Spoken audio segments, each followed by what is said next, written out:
हर तरफ फिक्र को दौड़ा के थकाया हमने, कोई दीने मुहम्मद सा न पाया हमने।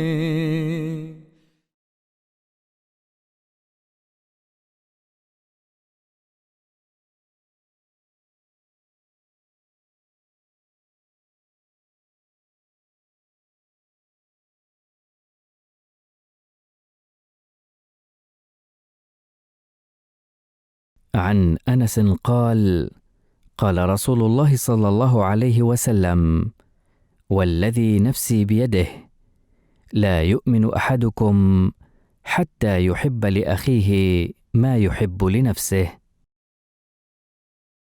Anas, qu'Allah soit satisfait de lui, rapporte que le saint prophète, que la paix et les bénédictions d'Allah soient sur lui, a déclaré: Je jure au nom de celui qui détient ma vie dans ses mains.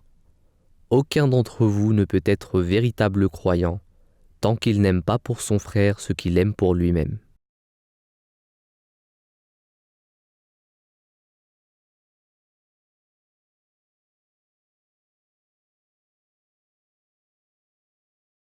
Assalamu alaikum wa rahmatullahi wa barakatuhu. Chers téléspectateurs, chères téléspectatrices, nous nous retrouvons aujourd'hui encore une fois pour une émission Lumière sur Hadith. Comme vous le savez, cette émission est consacrée à l'étude des hadiths et prend pour support 40 Gems of Beauty, 40 perles de beauté, qui sont un recueil de 40 hadiths, des paroles du saint prophète Mohammed sallallahu alayhi wa sallam, écrit par un des fils du Messie promis alayhi salam, Hazrat Mirza Bashir Ahmed radiallahu anhu. Aujourd'hui, nous continuons notre série de hadiths et on va étudier et analyser un hadith qui est aussi très connu dans le monde islamique, qui est le hadith comme suit, qui a été, bien sûr, que vous avez écouté juste auparavant: aimez pour votre frère ce que vous aimez pour vous-même. Pour étudier et analyser ce hadith, j'ai encore une fois mon frère Ousmane Saeb. Ousmane Saeb, salam alaikum. Wa alaikum salam wa rahmatullah. Donc ce hadith, si on le reprend, le saint prophète Mohammed sallallahu alayhi wa sallam jure et dit par Dieu qui tient ma vie entre ses mains: aucun de vous ne peut être un musulman vraiment fidèle à moins qu'il n'aime pour son frère ce qu'il aime pour lui-même. Quelle est la portée de ce hadith et quelle est la philosophie de ce hadith, monsieur Ousmane Saeb? Alors, salam alaikum wa rahmatullah. Ce hadith, il vient fixer le standard, le standard de la fraternité musulmane, au sein de la communauté musulmane. Ce qui est extraordinaire avec ce hadith, c'est que on voit au fur et à mesure qu'on avance dans les hadiths que l'islam véritable n'est qu'à travers ce que le prophète sallallahu alayhi wa sallam nous enseigne. Il n'est pas possible aux croyants, à celui qui se dit être musulman, de pouvoir suivre l'islam, la pratiquer, sans se fier à ce que le prophète sallallahu alayhi wa sallam nous enseigne. Et là, on voit dans ce hadith, dans lequel le prophète sallallahu alayhi wa sallam jure par celui qui tient sa vie entre ses mains, car il dit Walladhi nafsi biyadihi la yu'minu ahadukum hatta yuhibbu li akhihi ma yuhibbu li nafsi. Et donc il jure par Dieu que nous ne serons pas considérés comme croyants tant que nous n'aimerons pas pour les autres ce que nous aimons pour nous-mêmes. Donc ça montre le standard auquel le croyant doit atteindre, le haut degré de fraternité qu'il doit y avoir au sein de la communauté musulmane. Et quand on parle de communauté, on parle d'individus. C'est la somme de ces individus, la somme de ces individus qui fait la communauté. Et donc, la fraternité musulmane peut atteindre un haut niveau que lorsque les individus qui composent cette communauté travaillent et exercent, appliquent cet enseignement de fraternité. Nous avons une autre parole qui vient soutenir cela, à l'instar de ce hadith où le prophète sallam nous dit que les croyants sont comme un corps, et quel que soit l'endroit du corps qui souffre, tout le corps souffre. Et c'est une réalité. Qu'on ait mal à la tête, le doigt, un ongle qui a cassé, ou on s'est pris le doigt dans une porte qui fait très mal, le pied, n'importe quel endroit où on a mal, c'est tout le corps qui souffre. Et le prophète Mohammed sallallahu alayhi wa sallam donne la norme que la communauté musulmane doit être à l'instar de ce hadith, que si une partie du corps souffre, tout le corps souffre.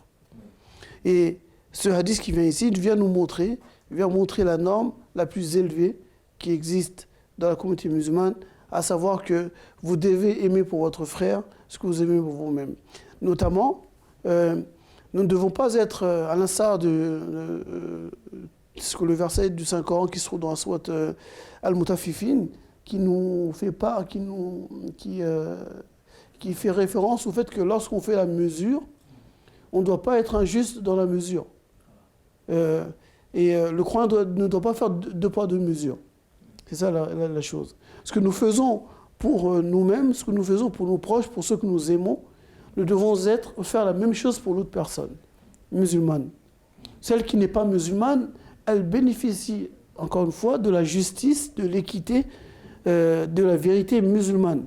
Donc ça ne veut pas dire qu'à l'exclusion des autres. Mais la communauté musulmane doit être ainsi. Donc, je prends un exemple. Si je vends une chose, un véhicule, une maison, je dois être juste et véridique dans les informations que je donne à l'autre. Je ne veux pas utiliser mon islamité, dire que je suis musulman, pour tromper l'autre qui est musulman. Et malheureusement, c'est ce qui se passe. On voit des cas où vous avez nombre de cas où la personne, sachant que l'autre est musulmane, elle va jouer sur la fibre musulmane, sur la fibre islamique, en disant elle est musulmane, en gros moi aussi je suis musulman, alhamdoulilah, je vais à la mosquée, cela, pour baisser la garde de l'autre personne. Parce que dans la communauté musulmane, généralement, si l'autre frère est musulman et que nous sommes musulmans, et qu'elle nous dit et elle nous jure par Dieu, ça nous suffit. Moi personnellement, les gens diront je suis naïf, mais quand une personne jure par Dieu que ce qu'il dit est la vérité, j'ai tendance à la croire. Après, si derrière elle a menti, qu'elle a fait autre chose, ok, bon.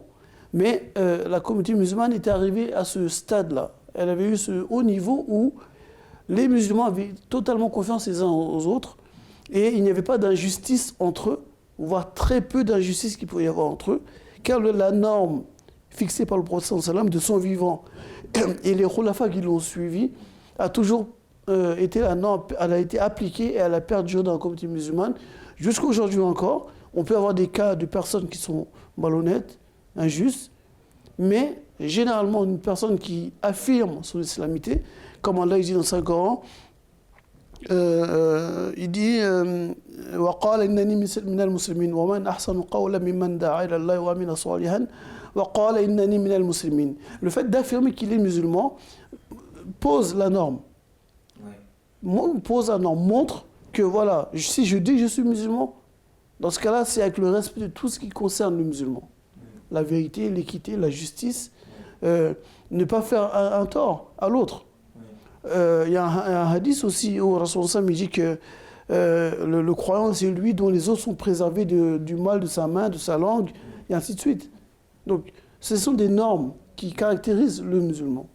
Oui, pour rebondir sur ce que vous disiez, il y a aussi une parole du prophète Mohammed sallallahu alayhi wa sallam qui dit aujourd'hui, donc à son époque, il disait me suffit de savoir que lequel d'entre vous est musulman.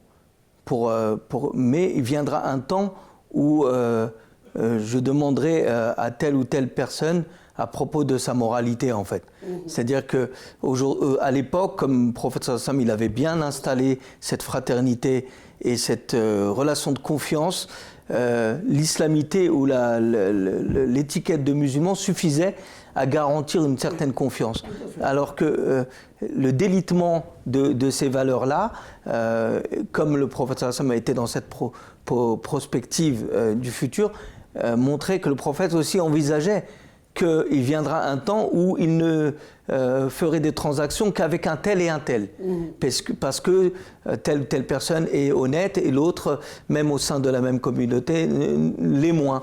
Et ce qui est intéressant dans ce hadith, c'est effectivement partir de ce haut standard de fraternité qui est demandé par le prophète Mohammed sallallahu alayhi wa sallam, pour couper à la racine la base même de l'égoïsme, de l'individualisme, et rend véritablement obligatoire à tout musulman authentique, qui se prétend comme authentiquement suivant du saint prophète sallallahu alayhi wa sallam, d'aimer pour leurs frères ce qu'ils aiment pour eux-mêmes.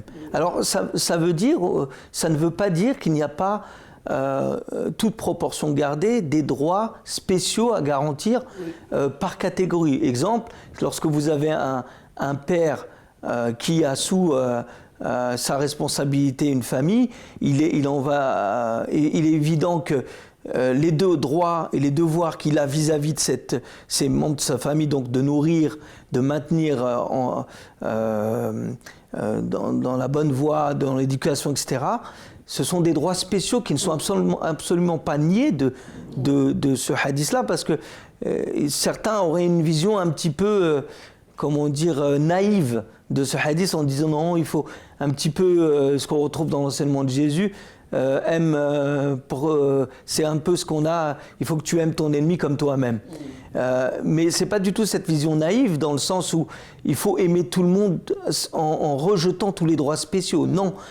Chacun, comme on l'avait dit dans le hadith précédent, chacun d'entre nous, nous sommes responsables de ceux qui sont sous notre responsabilité, sous notre supervision, à savoir le père vis-à-vis de ses enfants.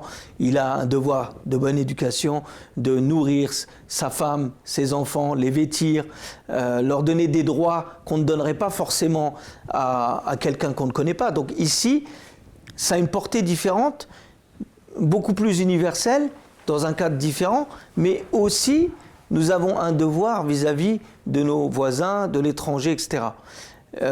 Tout ça pour dire que ce hadith ne vient pas exclure les droits spéciaux des différentes catégories, mais il vient justement maintenir cette unité fraternelle dont vous parliez.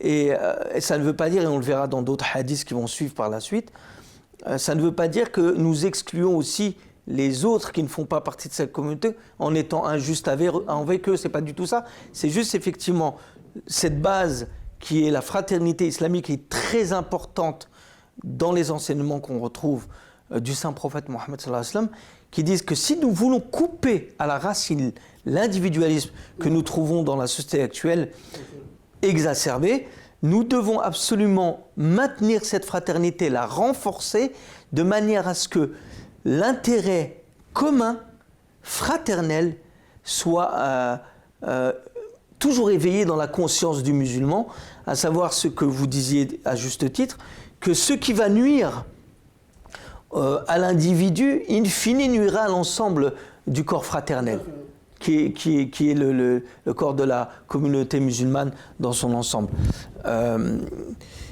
Donc,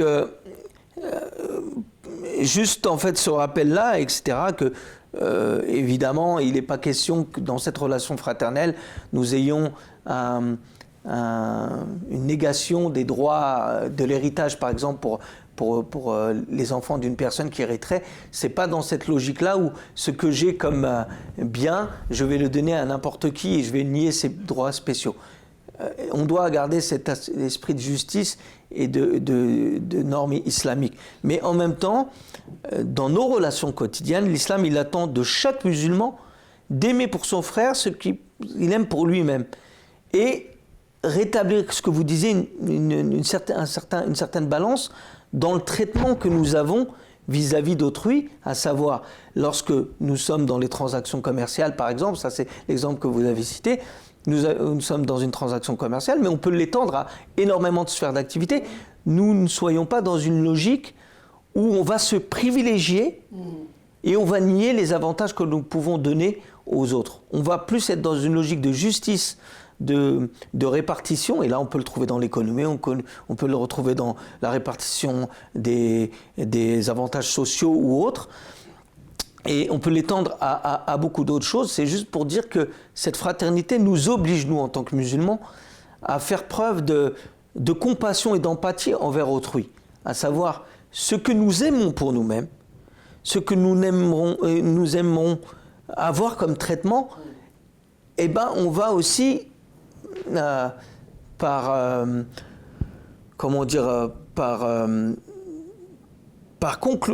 conclusion de ce que nous avons analysé qui est bien pour nous, nous allons le transmettre aussi aux autres en disant, dans le même cadre, dans le même ordre d'idées, on va aussi quand même établir des lois ou des mesures de manière à ce que les franges les plus marginales de la société puissent y avoir le droit, ou telle personne qui peut bénéficier de ce que je peux lui apporter, bénéficier aussi de ça, et pas dire non, on va rester dans une logique purement égocentrique et qui nourrit l'individualisme.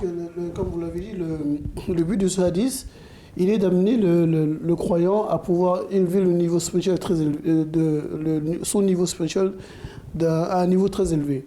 Ouais. Et il met fin à l'individualisme et met l'emphase sur la solidarité. Car en vérité, les membres d'une communauté ne doivent pas tout attendre de l'autre. Toujours dire l'autre ne fait pas ça, l'autre n'a pas fait ça. On doit d'abord soi-même être l'exemple de ces enseignements moraux, ces éthiques qui redorent l'image, le blason de l'être humain. Ces nobles qualités qui sont la solidarité. Et ce hadith, au sein de la communauté musulmane, met fin à l'individualisme. Tout à fait. On a cet exemple, il y a plusieurs hadiths qui viennent le mentionner. L'islam est une religion de solidarité. Les plus riches, à travers, on a déjà parlé par rapport à la zakat dans d'autres précédentes émissions, fait partie de ça aussi. La zakat, les personnes les plus aisées participent par leurs biens à faire en sorte de partager leur richesse avec ceux qui en ont le moins. Et ce système évite des guerres civiles, elle évite de la jalousie, d'être envieux, et donc crée une cohésion dans la société, une entente dans la société. Donc on ne doit pas attendre, le croyant ne doit pas attendre que c'est l'autre qui le fasse, mais il doit s'en nourrir lui-même. Mais ces qualités-là, pour pouvoir y arriver, ça demande de purifier son cœur.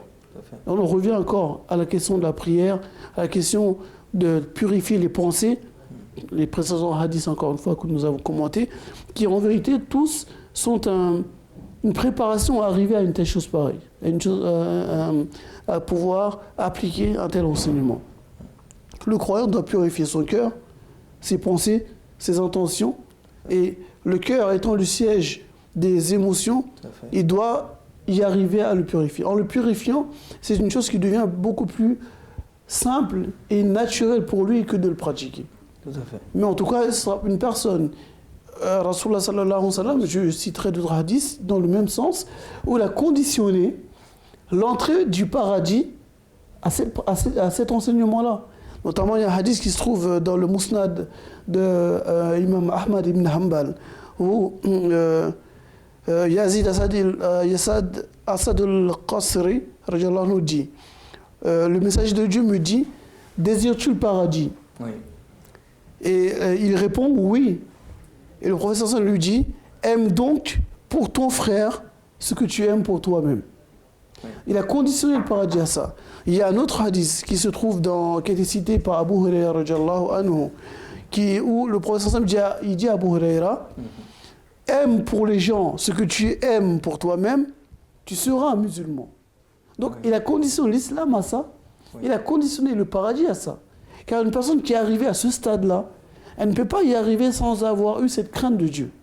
On a cité tout à l'heure la question de l'injustice. Il y a un verset où Allah dit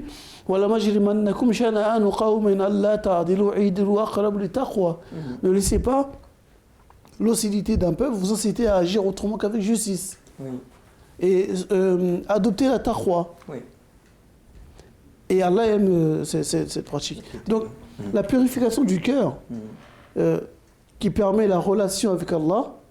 Cette relation avec Allah permet à l'homme de pouvoir arriver à pratiquer toutes ces choses. Le cœur étant dénué de tout manquement concernant toutes ces mauvaises choses qui sont l'envie, la paresse, le désir immodéré et toutes ces choses, fait qu'il a un cœur purifié qui lui permet de pouvoir voir la créature de Dieu, non pas la création de Dieu, non pas avec l'œil de la créature, mais avec l'œil du Créateur. Oui. C'est ce à quoi aspire le croyant. C'est ça le but de l'islam, ce à quoi il doit amener l'être humain, à savoir ne pas voir l'autre comme étant un ennemi avec tous ses défauts, tous ses manquements, mais la créature de Dieu, et voir avec les yeux d'Allah, avec la vision que Dieu a de ses croyants, de sa créature. C'est comme ça qu'on arrivera à créer une société de personnes solidaires, où il y a une entraide entre elles, il n'y a pas d'individualisme, et la société s'en portera mieux si les croyants, les musulmans, comme il est stipulé ici, les croyants adoptent un tel comportement. Oui, et effectivement, lorsque vous parliez de certains aspects des paroles du prophète Mohammed sallallahu alayhi wa sallam qui vont dans le sens de ce hadith-là, on voit bien qu'effectivement, la portée, et c'est vraiment une vision angélique qu'aujourd'hui, dans le monde religieux, et en particulier dans le monde musulman, mais évidemment, même dans le monde chrétien, parce que vous avez cette vision angélique, voilà,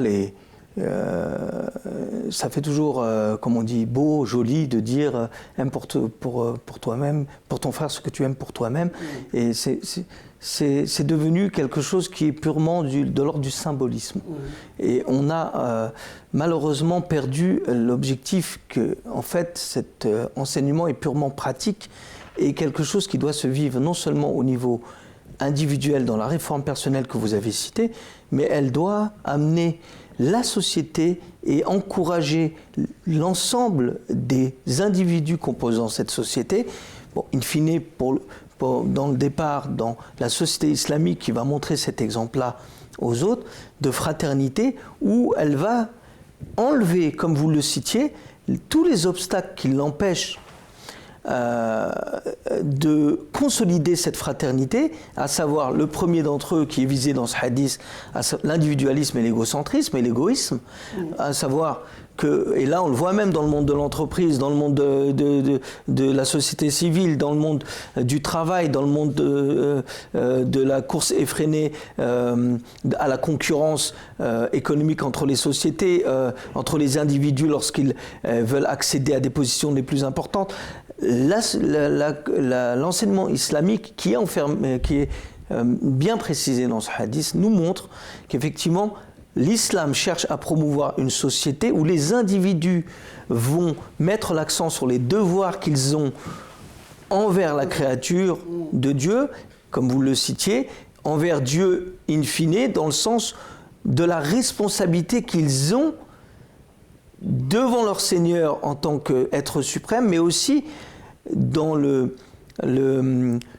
environnement qui est comme un dépôt que Dieu leur aurait confié dans la sphère d'influence qui est la leur, à savoir un simple ouvrier, un dirigeant ou autre, tout le monde va s'y retrouver parce que à partir du moment où on combat les obstacles, on enlève tous les obstacles qui viennent décourager ou même casser la fraternité islamique dont il est question ici, on va se rendre compte qu'effectivement, on va renforcer et on va renforcer cet esprit et en même temps on va diminuer l'influence de toutes les autres choses comme le pouvoir de l'argent dans le cœur et dans l'esprit des individus pour véritablement lui redonner sa place. Et sa place, c'est une place où l'argent n'est pas dominateur, où l'argent est plus dans une logique où il va servir l'homme et le bien commun.